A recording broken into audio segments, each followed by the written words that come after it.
The CBS Radio Mystery Theater presents...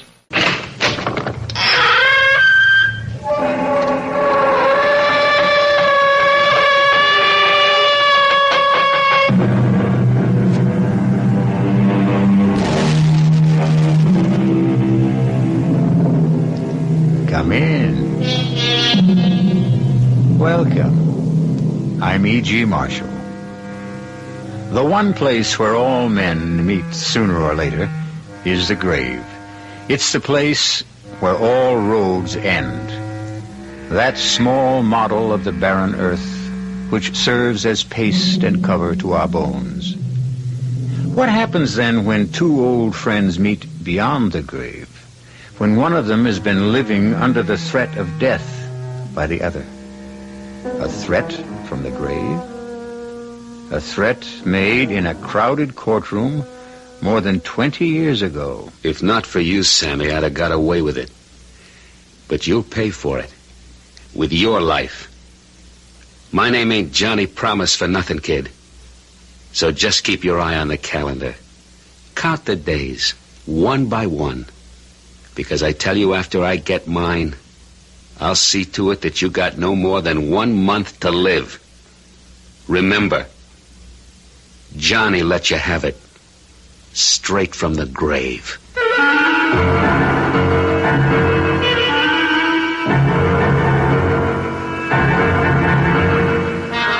Our mystery drama, Deadline for Death, was written especially for the Mystery Theater by Arnold Moss and stars Michael Tolan and Joseph Julian. I'll be back shortly with Act One.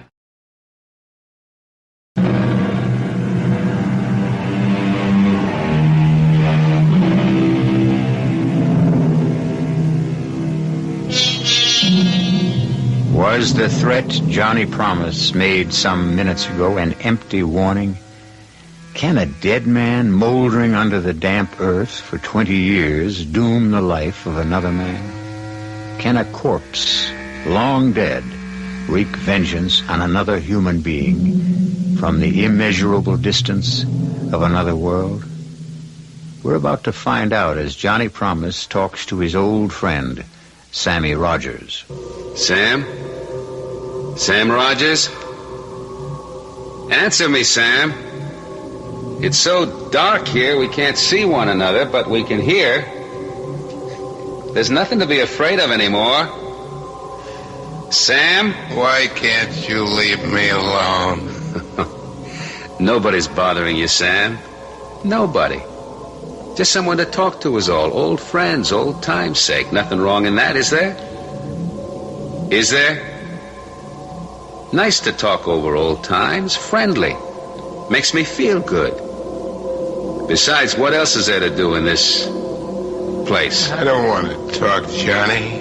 Not again. Oh, don't be unfriendly. Sam, not here. Get your kick some other way. Leave me alone. Stop torturing me. It's been finished all over for a long time. Oh, tell me again how it was. Just one more time. Like what went wrong on our bank job? How we had it worked out so good? How some way we goofed? How the cops broke in on us and we began to run? How the big one took a shot at me and I shot back and let that cop have it right through the head? How they all started a targeting on me? How I called you for help? And how you ran away? And ran and ran and ran? You did manage to save your own little neck, didn't you? Tell it to me again, Sammy. You've heard it 1,000 times. I know, Sam, I know. And more than anything, I love the way you tell about the courtroom. That hot summer day, 20 years ago, back in the 50s. I'll never forget that one. Especially your part. You'll never forget it either. Because as long as we're here together, I won't let you forget, Sammy. I won't let you. Johnny Promo, also known as Johnny Promise, a jury of your peers has found you guilty of the murder of Officer Cochran in the first degree. Are there any last words you would like to say before I pronounce sentence? Yes, Your Honor. But it's not for the court. It's for Sam Rogers, sitting over there, star witness for the prosecution. You saved your own skin, Sammy, by squealing about me to the DA. If not for you, I'd have got away with it. But you'll pay for it, Sammy boy, with your life. My name ain't Johnny Promise for nothing, kid. So keep an eye on the calendar. Count the days, one by one. Because after I get mine, I'll see to it that you get no more than a month to live. Order! Maybe less than a month, but not 1 minute more. Don't look so scared, Sammy. If you live past the month, you're safe. But I got a lot of friends and a lot of dough to toss around to those friends. Today you buy loyalty like you buy lamb chops, so don't count on more than a month. And when you get yours, remember Johnny Promise let you have it. Straight from the grave. Remember the date, Sam? The date the judge named for me to burn in the electric chair? I don't remember. Oh, that's not true. You remember? August the 28th. 5 o'clock in the morning. Taps for Johnny Promise. A man with a code of honor. A man whose word was a thing of respect. And above everything else, your friend. Now, how could you forget that?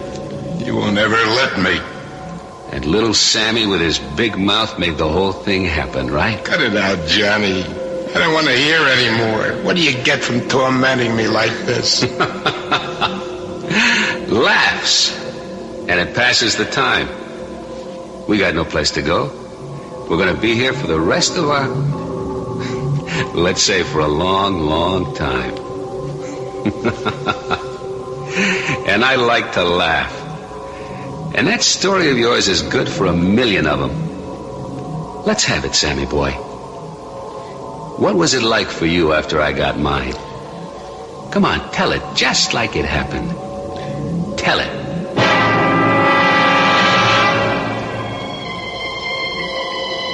After the judge pronounced your sentence, I sat there in the courtroom like it was me he had sentenced. The cold sweat was pouring out of my body. I couldn't move. Could hardly breathe. All I could hear was your voice laughing and saying, "A month to live. 1 month to live." I knew for sure that within the month after you burned, you'd see to it somehow that I got mine. So I holed up in that scrubby hotel room, way up on the 9th floor. And for 2 whole weeks, I didn't see anyone. I wouldn't answer the phone. I wouldn't talk to anybody. I wouldn't open the door. Except for Linda. She was the only one I could trust.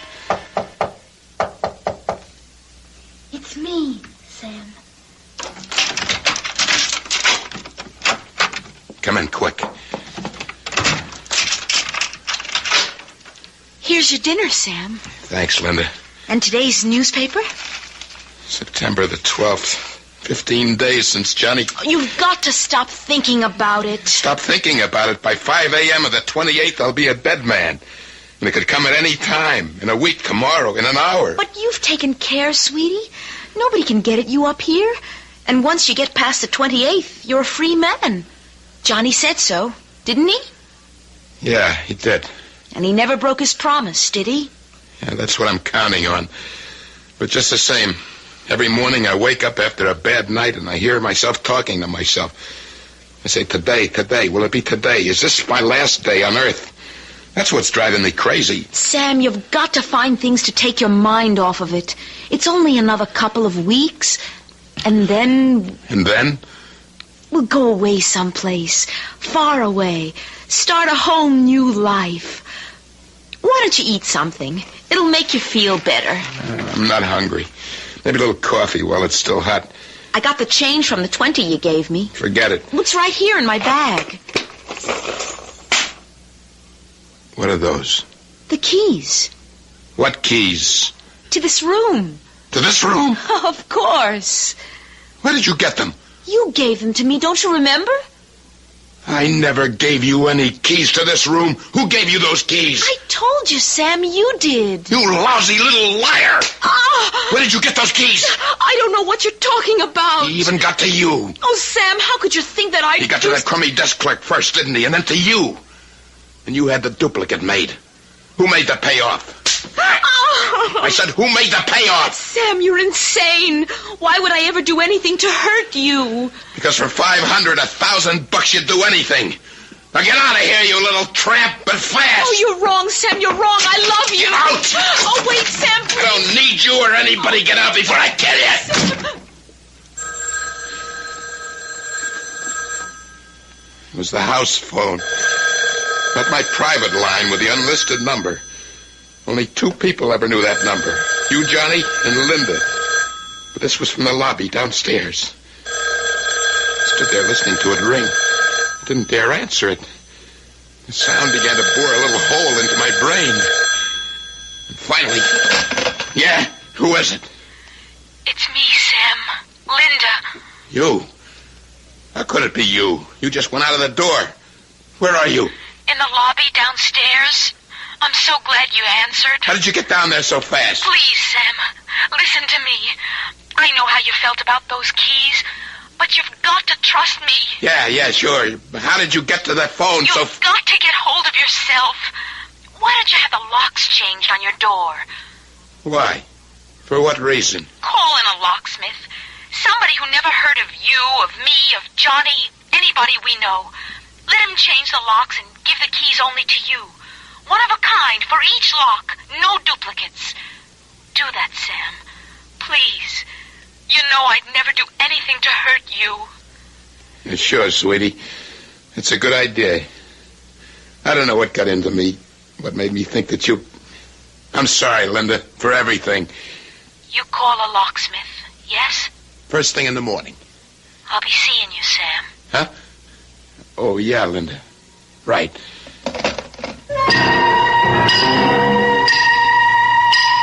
That was real tricky of you, Johnny.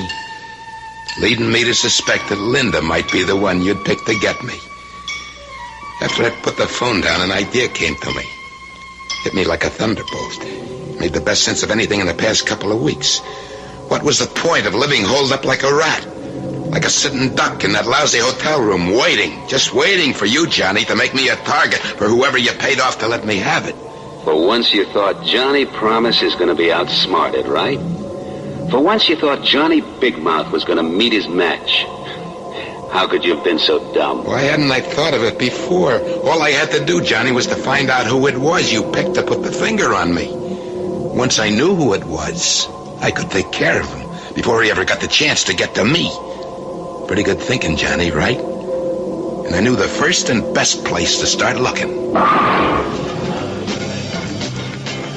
The bowling alley was one of the crowd's favorite hangouts. If your man was any place, Johnny, this was it. I noticed a couple of familiar faces. Hi, Benny. What's new? How's the wife? Hey, Tommy. Putting on a little weight, huh? Better take it easy with a beer. What do you say, Benny? How's the score? Still over 250? Every one of them. They just walked away, didn't they? Wherever you went, the guys moved away, turned their backs on you without a word. Like you were some kind of bad news, some kind of disease. Went to the bar to order a drink. A beer, Joey. You'd known Joey the bartender for years. He gave you your drink without so much as a word. I swallowed my beer, and as I did, I spotted Little Red Mike down at the other end of the bar. I never liked him from the first time I met him. And everybody knew he never liked you. Something about him, his beady little eyes looked at you like a rat. I walked over to him. Without saying anything, he started to move away from me. I grabbed him by the back of the neck. Don't you walk away from me, you little louse. I know what you're up to. Hey, let go of me. What do you think you're doing? It's you, ain't it? You're the one. You're the one he picked to do his job. What are you talking about? Get your hands off of me. I don't know what you're saying. You sniveling, two-faced rat.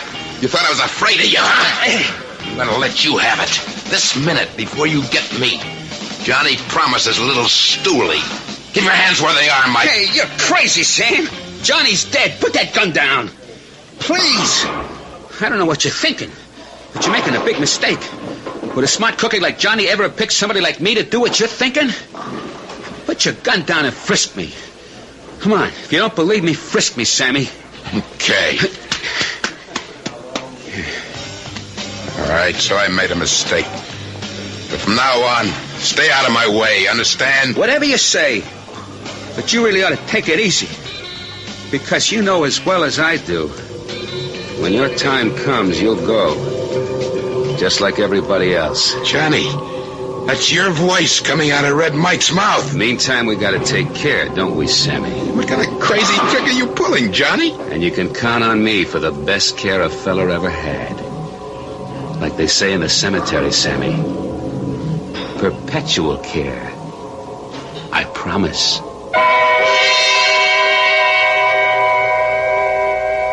There's a delicate little mechanism inside the heads of all of us.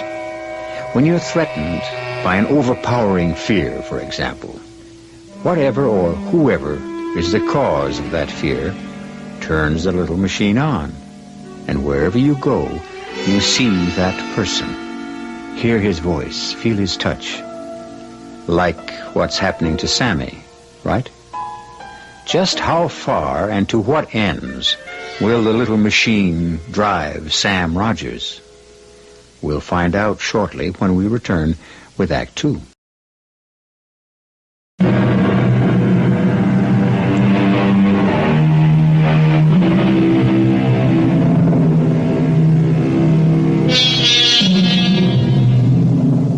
One of the great mysteries is time.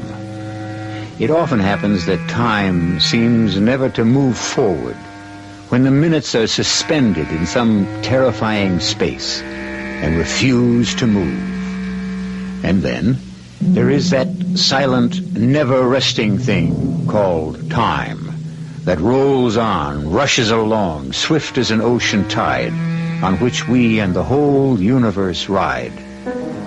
For Sam Rogers, time was beginning to take on a new meaning. The end of the month was getting closer and closer. The days were racing by. Every night I shut my eyes to try to get just a couple of hours sleep. I kept myself awake thinking. What were you thinking, Sammy? Tell me. That I had to find the guy you picked. The guy that was going to let me have it. I kept telling myself, get to him before he gets to you, and there'll be nothing to worry about. Sooner or later, I had to find him. Once you made your mind up about that, you began to feel a whole lot better. Yeah, I began to live almost a normal life again. Like the day I went to the custom shop to get fitted for a couple of new suits. I congratulate you on your choice of materials. The silver mohair and silk will make up into a perfectly lovely suit. And so will the tweed. And don't forget the extra padding on the shoulders. Well, if you'll forgive me, it's the natural look this year. The real look of the 50s. No padding. Extra padding on the shoulders. Well, of course, as you wish. I wish. Certainly, sir. Now, if you'll just stand still for a moment while I drape this material over your shoulder. Hey, what do you think you're doing? Hey, let go of my arm, Put that please. scissors down. Drop it, I tell you. Drop it. What, all I was trying to do, sir. I know what you were trying to do. Well, I'm very sorry, sir, very sorry. I assure you it won't happen again. But you see, Sammy, you gotta realize it could be anybody. Anybody at all. It was happening again. The tailor was standing there in front of me, right in the middle of a sentence. It was your voice that was coming out of him. Your words. Then there was that day in Luigi's barber shop. I hadn't been to the barber in weeks. Luigi had been my barber for 15 years. If there was one guy in the world I could trust, it was him. That's what the guy on the radio says, Sam. If we get the same kind of heat tomorrow like we had today, it's going to set some kind of record. Imagine, the end of September, 96 degrees. Yeah, that's what they call real Indian summer. If it don't cool off, Sam, they can give this summer back to the Indians. You understand? I sweated out every stroke of that sharp razor.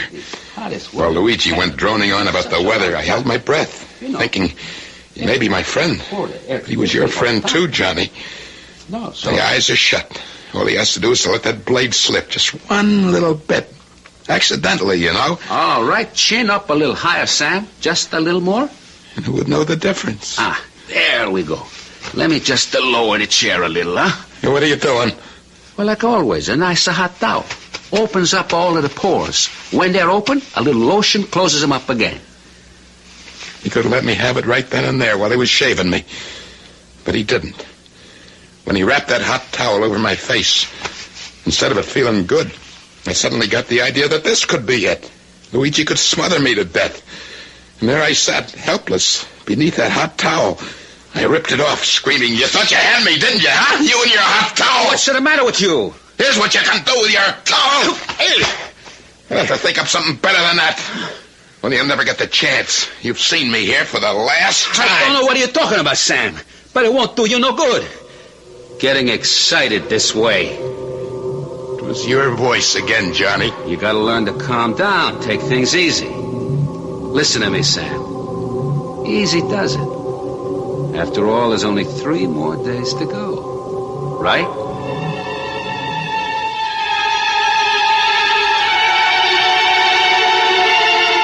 I raced all the way back to my hotel. I got to my room, I opened the door, and I slammed it shut. Oh, my lungs were bursting. I sucked in whatever air I could in big gulps. There was a sharp pain in the middle of my chest, like a knife sticking right into me. But I was safe. Nobody could get at me here. Never mind that idiotic idea of trying to find out who was supposed to put the finger on me. Just sit it out. Sit it out.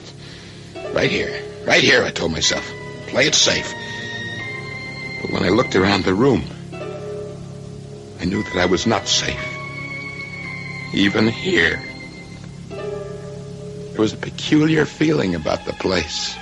You couldn't say exactly what it was until you looked to see what time it was. And then I saw that my little electric clock on the dresser was turned around with its face to the wall. And it was unplugged. In the bathroom, there was broken glass sitting on the sink. Somebody had been there, that's for sure. No maids. I never let the maids in. Maids or anybody else. Except Linda. Linda was right. She was right. I had to get those locks changed today without waiting another hour.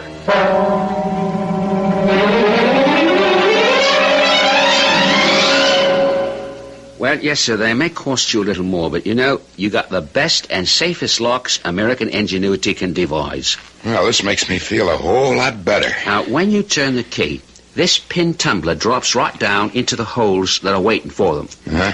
And there you are, safe and sound.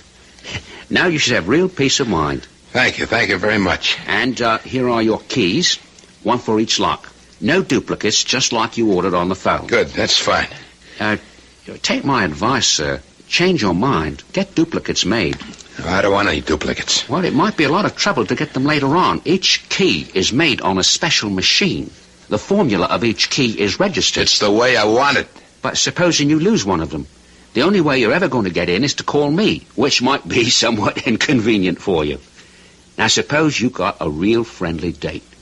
You've had a fine dinner. Why was he giving me this big song and dance about the possibility of lost couple of keys? Why was this guy I'd never seen before? Picked the address right out of the yellow pages. Why was he so anxious for me to order duplicate keys? And that's why I recommend you have another pair made. I have no intention of losing these keys. Well, no one ever wants to, but take my advice. I don't want your advice. And suddenly it hit me. This could be the guy you picked to get me. By some crazy coincidence. Who was he anyway? Somebody I'd picked out of the phone book. And that's why he was selling me this bill of goods about duplicate keys. The whole thing was a big put-on. Here's your money. Thank you. Well, whatever you say, you're the boss. Now get out of here. Get out before I throw you out. But if anything should happen, don't say I didn't warn you. A door you can't get into could turn out to be a matter of life and death. But maybe you're right. If someone really wants to get in there... I don't know how you did it, but that trick with the voices was driving me up the wall. I guess a little thing like a couple of keys is not going to stop them. We both know that, Sammy. Don't we? I was trapped. It was bad enough the way it was before. Now with the locks changed by this strange guy, the walls began closing in on me. The room got smaller and smaller. The air I tried to breathe burned my lungs. I threw open the window and took a deep breath. But it didn't do any good. It's like a fire inside of me. If I could only get a little sleep, I would try to face what the next day might bring. After a while, I went into the bathroom. You stepped into the shower. turned on the water, right? Hard. Ah, the spray of the shower felt good. It seemed to wash away all the crazy things you were feeling. You gave yourself a good, brisk rub down with a heavy bath towel. Till my skin tingled and glowed from the rubbing. You thought, I'll brush my teeth and hit the sack for a good night's rest. And then... Then as I started to put the toothbrush into my mouth, there in the bathroom mirror, I saw something that blew my mind into little bits. The teeth I was brushing, the eyes that were watching what I did were not my teeth, not my eyes. They were not mine, Johnny. They were yours. I'll never see that face in that mirror again. And then, instead of panicking, the funniest thing happened. Everything suddenly became clear. For the first time in weeks, my thoughts were not confused. It all came into focus. For the first time, it got to me that I was letting the whole pattern of my life be spelled out by a dead man. And where the day before that idea would have hit you like a wallop in the pit of your stomach, where yesterday the idea would have made you dizzy and sick, right that minute, as you looked at the mirror you just smashed, you realized it didn't have to be this way, didn't you? It was a cinch from this point on. You'd been trying to rattle me, Johnny. But now I knew exactly what I had to do. And that was to stay just where I was, with the door locked, till the month was up. Tell me how you caught the dateline of the newspaper that was lying on the bed. How you stared at it. How it kept moving towards you. The print grew bigger and bigger. It exploded at me. Today was September 27th. One more day. One more day, and the month would be over. And you, Johnny, would be out of my life forever. My head began to swim with excitement. I kept telling myself, live through this one day, Sammy, get through this night, and then 5 o'clock tomorrow morning, you've got it made. What made me so absolutely 100% sure? Simple. Johnny Promise never went back on his word, right? Right. I made a grab for the phone.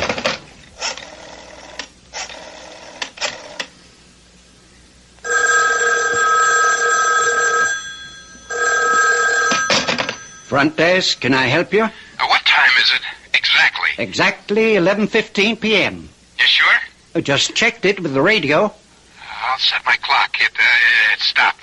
And today's the 27th? It'll be the 28th and 3/4 of an hour at midnight. And don't forget... Thank you very much.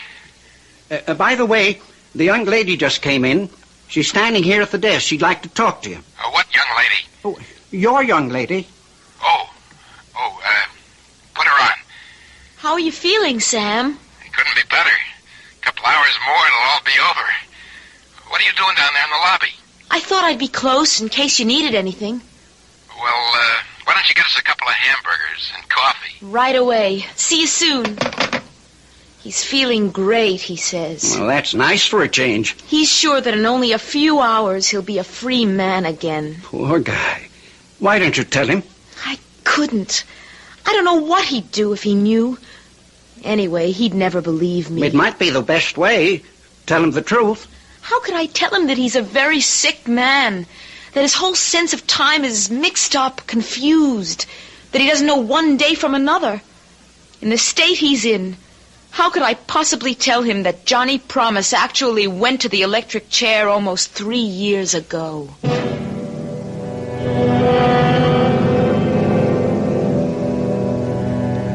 Does one tell a dying man what he's about to meet, or keep the secret from him?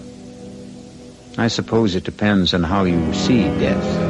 If you look at it as a friend, you entertain it. If it comes as an enemy, you prepare to overcome it. Death has its greatest advantage when it comes as a stranger, as it may or may not be coming to Sam Rogers. We'll know the answer when we return shortly with Act 3.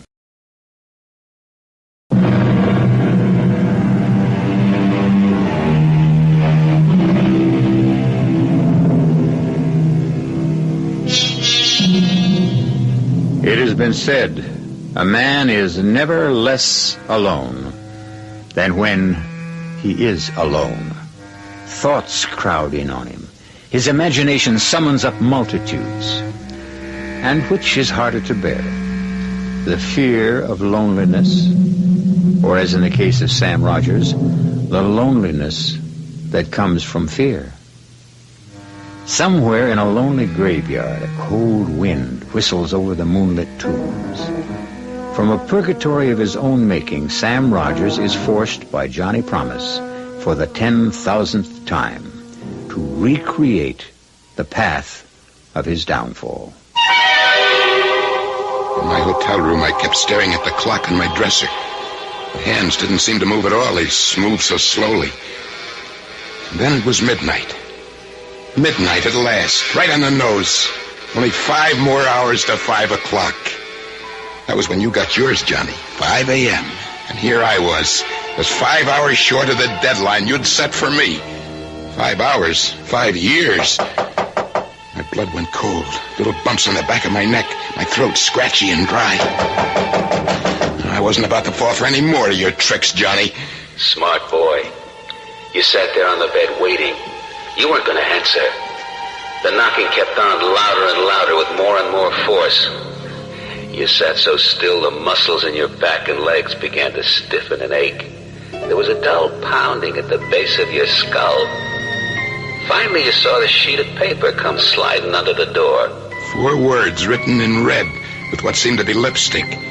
It's me, Linda. Open.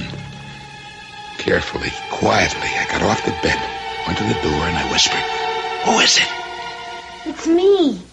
Open the door. Did you forget? The hamburgers and the coffee? Get in, quick. Are you all right? Fine. Here's your coffee. Light, the way you like it. And no sugar? No sugar. The rare hamburger is yours. In less than 5 hours, Linda, we're going to leave this town for good. I never want to see it again. We'll start all over again, fresh. Maybe Alaska or Mexico. Whatever you say, Sam. We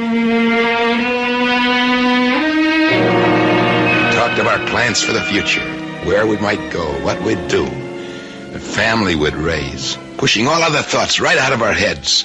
It was exciting and beautiful. I looked at the clock again. Where had the time gone? It was 4:45. I said to Linda, "You've got to leave." Why? When I walk out that door, I want to do it alone. You understand why? Of course I understand. I'll meet you in about an hour at your place. Good night, Sam.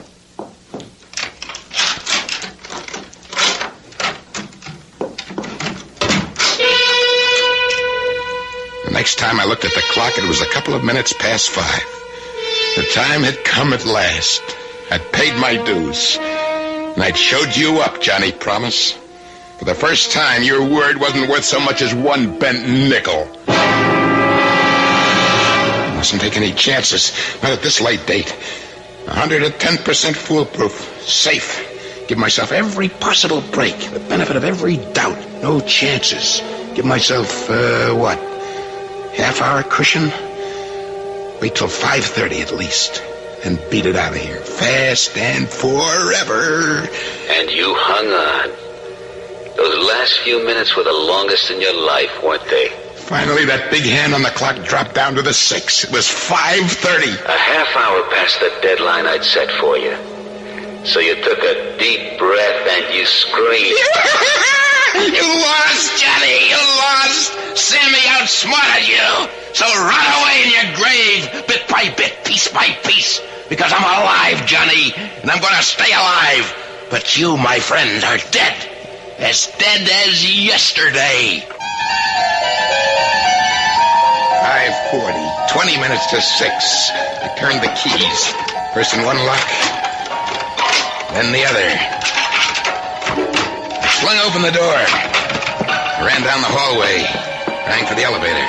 When I got to my floor, the door opened. I took one last look behind me and got into the elevator car. But then you thought, the elevator man. Can I trust him? Was he dependable? Could he possibly? No, that's all over and done with. I don't have to be afraid of anybody. Not anymore. You had your bad dream. You were finished with waking up in the middle of the night in a cold sweat. The nightmare was over. The only thing that was real was that you were alive and breathing. What happened when the car reached the lobby floor? I rushed past the front desk out into the street. There was a chill, penetrating drizzle. It was still dark. The promise of a new day was doing its best to break through in the east. For the first time in I don't know how long, I felt able to slow down. I started walking in the direction of Linda's place. Slow, with a sure, firm step. The streets were deserted. It figures. A Sunday morning, 5:45. Wonderful feeling, wasn't it? Like the whole city belonged to you and you alone. That's right. The buildings took on a look of friendliness, like I'd never seen them before. The traffic lights were changing from red to green, then back from green to red, but there was no traffic. Like a ghost city, abandoned. And my own footsteps echoed behind me as I walked. Was it my imagination? I thought I heard 2 pair of footsteps following mine. But you didn't have the guts to turn around and look back. For a minute you thought maybe they were your own footsteps echoing down those narrow streets. I stopped. They stopped. I started to walk. They started. I got to a corner and quickly turned into the other street. Out of the corner of my eye, I saw 2 men. It wasn't light enough to make out their faces. They weren't saying a word. They just seemed to have their minds on one thing, to keep me in their sight, no matter where I went. My heart stopped. There they were, less than 50 feet behind me. Following. Sickening thought came to me. Terrifying. Tell me about it. It's possible, I thought. Anything is possible. Just suppose in some crazy way that I made a mistake. Suppose my clock had been wrong. I think it's 5:45, but I suppose... Then all of a sudden you found yourself passing the jewelry shop. You looked up at the big clock that hung over the entrance. I almost passed out with what I saw. I swallowed hard. My mouth felt like it was stuffed with cotton wadding. I looked up once more to make sure. And what did you see? The clock said 5:45. 5:45, not 6. Something was wrong, wasn't it? The whole thing was like crazy. How could it be? And those 2 faceless men were still there following you. There was a bank on the opposite corner. I raced across to look at the clock outside the bank. I couldn't believe what I saw. That clock, too, said 5:45. Then I began running. I didn't know where. Didn't care. If those clocks, for some insane reason, were right and I was wrong, then I still owed you 15 minutes, Johnny. You still had 15 minutes to get me. And those 2 men following me. It can't be, I told myself. Those clocks are both crazy. It's 5:45. It has to be. You checked and double-checked. And then something like a heavy sledgehammer hit you right between the eyes. Sammy, you stupid, ignorant dummy, you said to yourself. How could you be so blind? How could you have missed it? That's what the desk clerk was trying to tell you. It was the last Sunday in September. In those days, daylight savings time ended at 2 o'clock in the morning.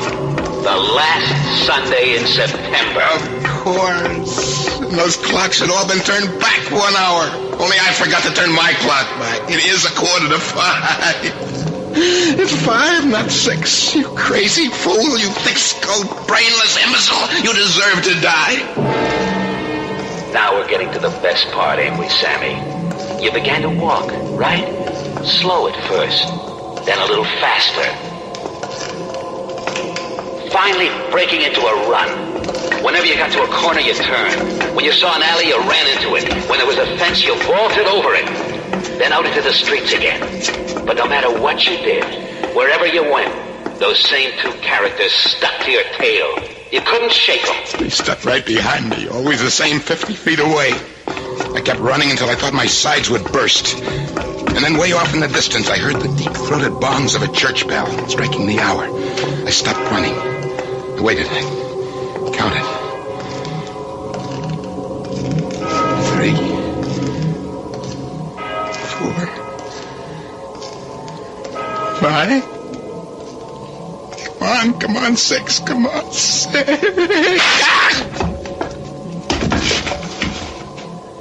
That was it, Sammy boy. You doubled up and fell to the pavement. You never got to the count of 6, because there wasn't any 6. You dropped right there where you were standing, right? Your body crumpled up like a little rag doll. It was all over, just like I promised. Except for one thing. One little thing. Remember, Sammy? I remember. Tell me how it was, Sammy. I dropped, like you said. And then? The two men rushed up. One of them felt my pulse, and the other my heart. And there was no pulse. There was no heartbeat. I was dead. Go on, Sam. One of the men got up from where he'd been kneeling over my body, turned slowly to the other fella, and said, He's dead, all right. And not a mark on him. That big newspaper delivery truck passed by. Backfired. Just backfired. And this guy drops dead. Yeah, I guess we better call the police. So Johnny kept his word after all, didn't he? And even today, from where he is now, he keeps assuring the rest of his companions. It's like it's my code of honor. Once I give my word, I never break it. That's why they still call me Johnny Promise. Right, Sammy? Right, Johnny. Oh, and, Sammy. Yeah? Tomorrow I want you to tell me the whole story all over again. From the very beginning. Right? Right.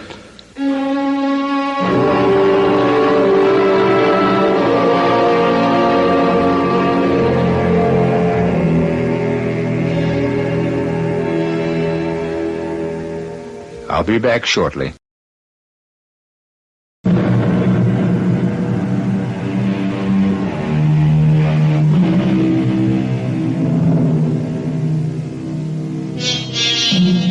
You may recall that Johnny had promised he was going to give Sammy the best of care. Everlasting, perpetual care. Which is exactly what happened. Before he passed away, Johnny signed a contract with the cemetery to provide Sammy Rogers' grave with perpetual care. Weeds removed, flowers 4 times a year, neat and beautiful till the end of time. Always a man of his word.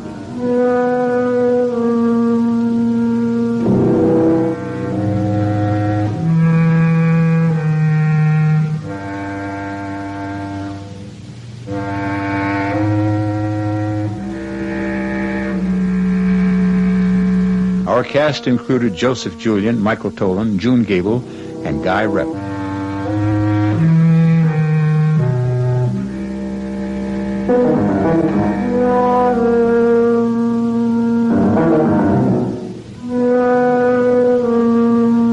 The entire production was under the direction of Himan Brown. Now, a preview of our next tale. I was waiting for the light to change at 5th and 49th when it began. A stoutish, stylish older woman was headed past me for the door to Saks when suddenly she stopped and her jaw dropped, looking for all the world as if she was seeing a ghost. Helen Roberts! I can't believe it. I'm afraid you've made a mistake. Oh, not me, honey. Don't try to tell your one-time friend and next-door neighbor that you're not Mrs. X. Daniel Rogers of Sterling Drive in Sandport. Nope, just plain Susan Hollis of Jackson Heights, Queens. Okay, that's the way you want it.